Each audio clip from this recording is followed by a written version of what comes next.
ओम। सजात्म स्वरूप परम गुरु शुद्ध चैतन्य स्वामी ने नमः।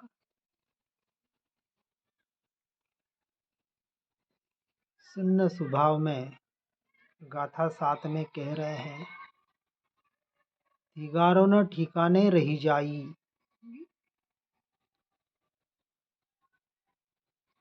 सारी गाथाएं उस जमाने में जो भाषा चल रही होगी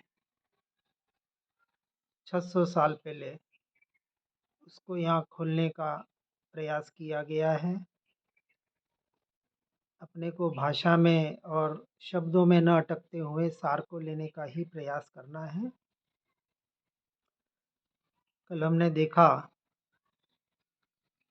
कि समोसरण का प्रसाद जो पाता है, अर्थात अपने आत्मा का जो शरण ग्रहण करता है निश्चय की अपेक्षा से और व्यवहार से, तीर्थंकरों के समोषण का प्रसाद जो पाता है,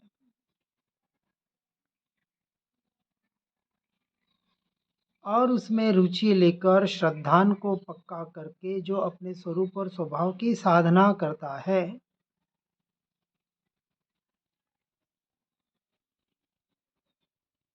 उसके लिए आगे बता रहे कि दिगारो न ठिकाने रह जाए।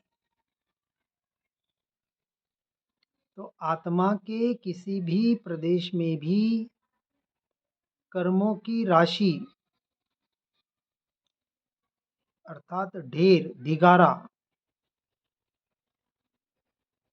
या कर्म निर्माता विस्र सोपचय जो आत्मा के एक प्रदेश पर जो अनंतानंत कर्मों का ढेर लगा हुआ है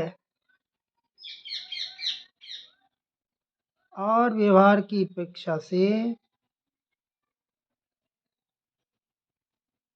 वह आत्मा के किसी भी ठिकाने में शेष न रह जाए, इसमें सावधान रहें।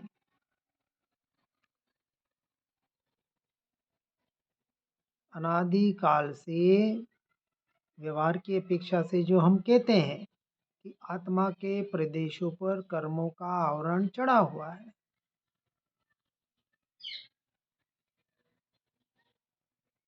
अर्थात आत्मा कर्म का बंध करते समय कर्म वर्गणाओं को गिनती के हिसाब से नहीं किंतु अनंतानंत रूप से बंध करता है या होता है, इसलिए उसको ढिगारा कहा, ढेर सारे। वह भी एक समय में, और जब वही वर्गणा जीव की कषाय तीव्र मंद का निमित्त पाकर पुण्य पाप का रूप धारण करती है, तो उदय आने पर जीव को सुख दुख का अनुभव कराती है। ऐसे जो अनंत काल के परिणाम चल रहे हैं जीव के और पुद्गल के, परिणाम पुद्गल से पुद्गल के पुद्गल में हो रहे हैं, लेकिन मिथ्यात्व की वजह से, अज्ञान दशा की वजह से जीव ने उन्हें अपना मान रखा है, अर्थात परद्रव्य और उसके निमित्त से होने वाले परभाव, संयोग और संयोगी भाव, इसमें जो जीव ने मैं मेरा अपना कर रखा है, इसी का नाम मिथ्यात्व और अपने ज्ञान स्वभाव की यथार्थ समझ न होना, इसका नाम अज्ञान दशा।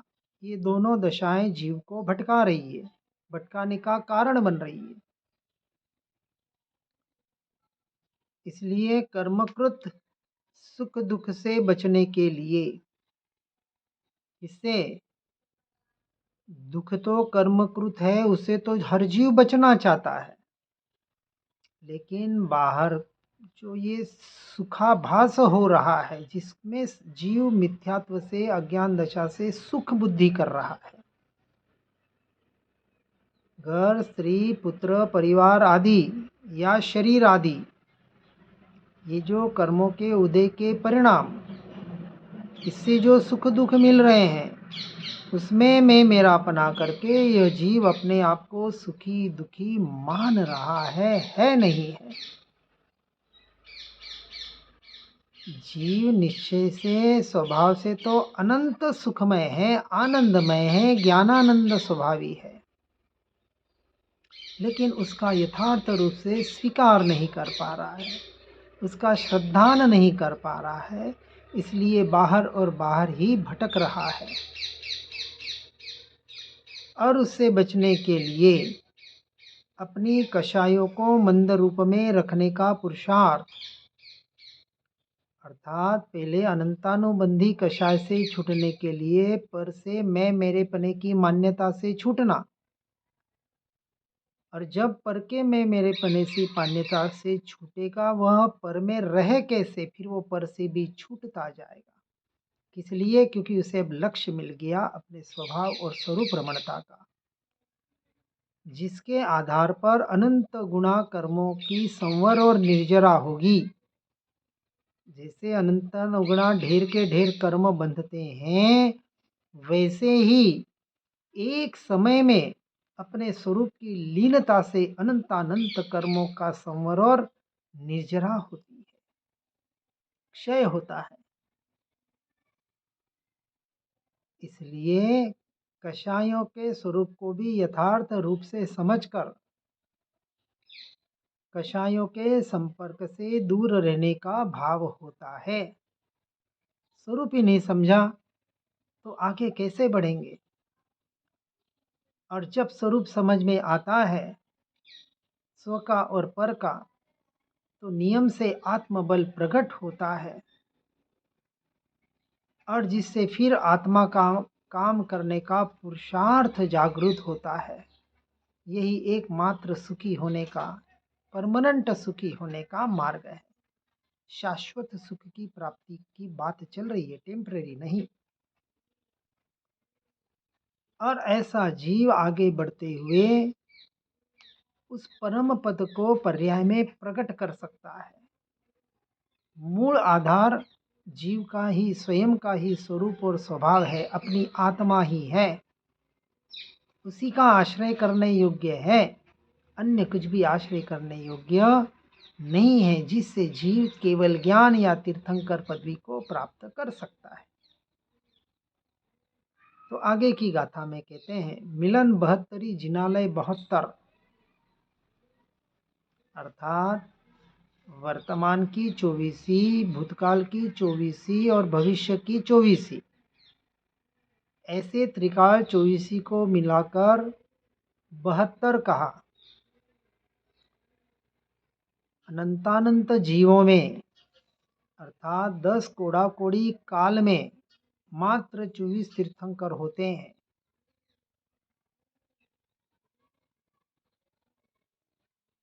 ऐसे 10 10 10 30 कोड़ा कोड़ी सागरों में मात्र 72 तीर्थंकर होते हैं। उसमें असंख्यात जीव मोक्ष को जाते हैं इतने काल में, अर्थात 10 कोड़ा कोड़ी में 24 तीर्थंकर में असंख्य जीव गए मोक्ष को, परंतु तीर्थंकर पदवी तो 24 को ही मिलती है, न 23 न 25। नियम है। एक चक्र, जिसको आरा भी कहा जाता है, 6 आरे का एक चक्र होता है। कोई आरा कहता है, कोई काल कहता है, जिस भी शब्दों में कहें।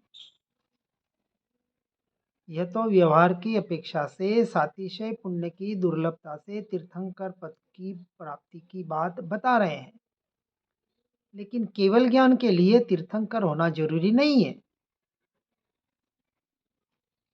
इसलिए उस पुण्य की आशा अपेक्षा से भी हमें बचना है।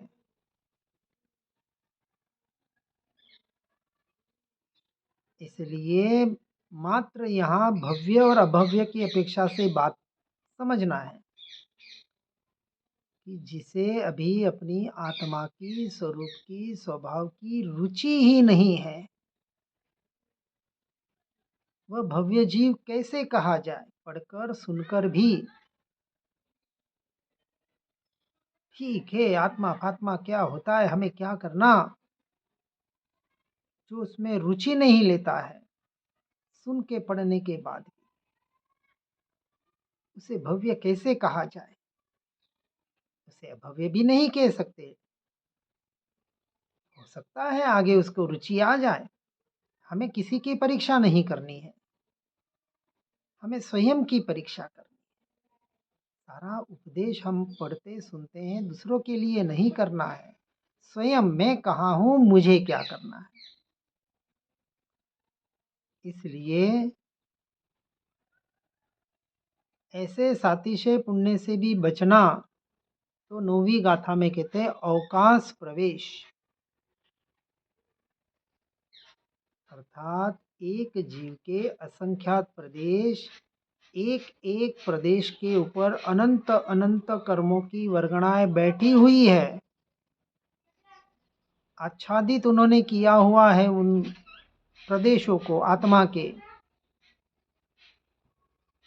अब जीव को आत्मा में प्रवेश करने का अवकाश ही नहीं मिलता, जगह ही नहीं मिल पा रही है, क्योंकि आच्छादन इतना गहरा है कि जीव अपने स्वरूप और स्वभाव तक पहुंच नहीं पा रहा। यह अनादि काल का मिथ्यात्व, यह अज्ञान दशा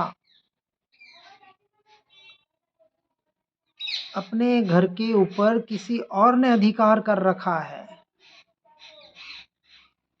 अब आज हम देखते हैं, बहुत पुराना किराएदार हो तो उसको घर से निकालना कितना भारी पड़ता है। साम दाम दंड भेद नाना प्रकार अपनाने पड़ते हैं। कोई अच्छे व्यक्ति होते हैं जो सहजता से छोड़ देते, बाकी बहुत मुश्किल है।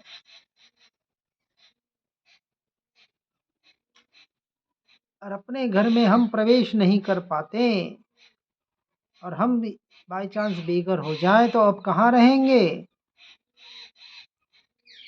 अनादि काल से 84 लाख झोपड़ियाँ, मकान, घर, महल बनाते बनाते, मिटाते मिटाते अनंत काल बीत गया, पर घर को ही अपना मानते रहें और उसी पर अधिकार बनाकर जमते रहें, तो स्वयं का स्वयं में प्रवेश कैसे होगा। इसलिए कहा अवकाश हो, खाली मकान हो तो सहजता से प्रवेश हो सकता है। अतः पहले अपने मकान को खाली कराओ, उस घर का शून्य स्वभाव हो, वह घर सुन्न हो, सुना हो, तब उसमें हमारा प्रवेश हो। क्योंकि अवकाश नहीं होगा, खाली नहीं होगा, सुना नहीं होगा तो प्रवेश कैसे करेंगे। खाली कराने का अर्थ यह नहीं कि सब कुछ निकल गया, मिट गया, कर्म का क्षय हो गया। सबसे पहले तो बताया कि उसे अपना मानना छोड़ो, इन पर घरों को, पर को। जब मान लिया यह घर मेरा नहीं, ये मैं नहीं,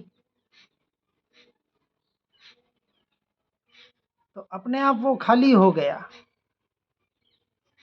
अभी तो हमने पूरे मैं और मेरे पर की मान्यता इतनी भर रखी है उसमें, कैसे खाली करेंगे।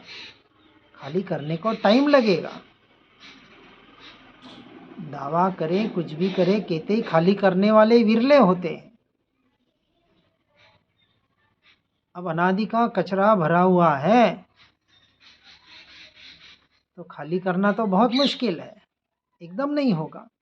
इसलिए पहले उसे अपना मानना छोड़ेंगे, और जितना जितना अपने स्वरूप में स्वभाव की ओर दृष्टि करेंगे कि ये मैं नहीं और ये मैं, तो उसमें आंशिक और धीरे धीरे प्रवेश बढ़ता जाएगा। उस पर हम धीरे धीरे कब्जा कर सकते हैं। अन्यथा तो घर के चक्कर लगाते रहो 84 के।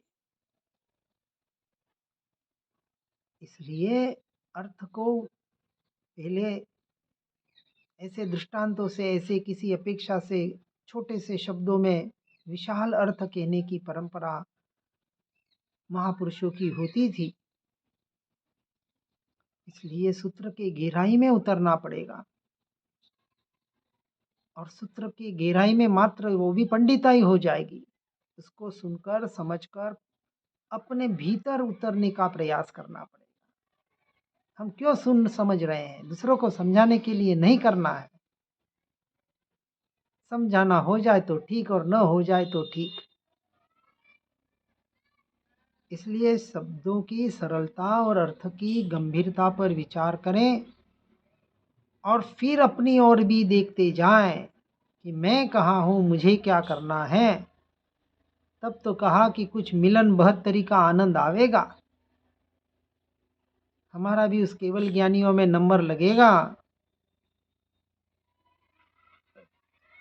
इसलिए भविष्य का अनंत अनंत समय आने वाला है। हमारा क्या होगा, मेरा क्या होगा, इसका विचार करेंगे तो जरूर कुछ मिलेगा। इसलिए विचार करके अपने भीतर, बाहर की दुनिया से निकलकर अपने स्वयं की दुनिया की ओर हम कैसे बढ़ सकते हैं, इसका निरंतर प्रयास और पुरुषार्थ करें। इसी भावना के साथ ओम नमः सिद्धम। जिन वाणी के ज्ञान से हो सम्यक श्रद्धान, हो चारित्र महान, पाऊं पद निर्वाण। निज निधि निज में बताई, यह अनंत उपकार है। उसके लिए जिन वाणी माँ को वंदना शतबार है, वंदना शतबार है।